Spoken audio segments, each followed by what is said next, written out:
আপনারা দেখছেন এবিএন 24 সংবাদ। লালমনিরহাটে গোপন সংবাদের ভিত্তিতে অভিযান চালিয়ে এক স্বর্ণ পাচারকারীকে আটক করেছে 15 বিজিবির গঙ্গারহাট ক্যাম্পের সদস্যরা। এ সময় তার নিকট হতে 48.5 ভরি স্বর্ণ উদ্ধার করে বিজিবি।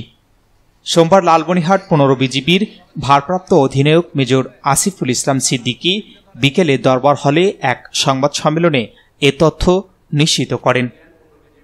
এ সময় তিনি বলেন, কুড়িগ্রাম জেলার ফুলবাড়ী উপজেলার বিদ্যাবাগের সীমান্তের 937 নং মূল সীমানা পিলারের নিকটে সন্দেহভাজন শহীদুল ইসলামকে আটক করা হয়।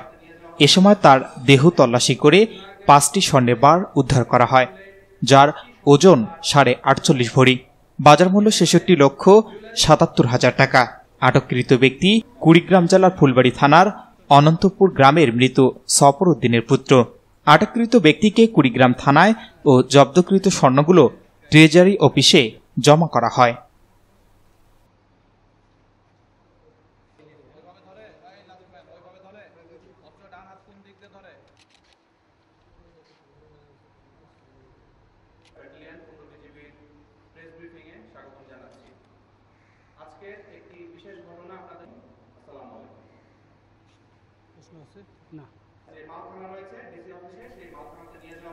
Shahinur Rahman, news desk, ABN 24।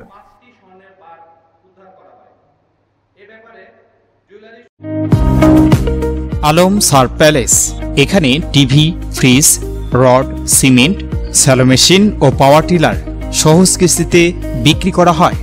Proprietor Mohammad mister Alam, স্থান Khalaspir, Pirganj, Rangpur. Easy by electronics, এখানে খুচরা ও পাইকারি এবং সহজ কিস্তিতে সিঙ্গার, যমুনা ও অল্টারনেটিভ ফ্রিজ সহ সকল পণ্য বিক্রি করা হয়। প্রোপাইটার মোহাম্মদ আব্দুর রাজ্জাক মণ্ডল, স্থান উপজেলা পরিষদ সংলগ্ন জামতলা রোড, পীরগঞ্জ, রংপুর।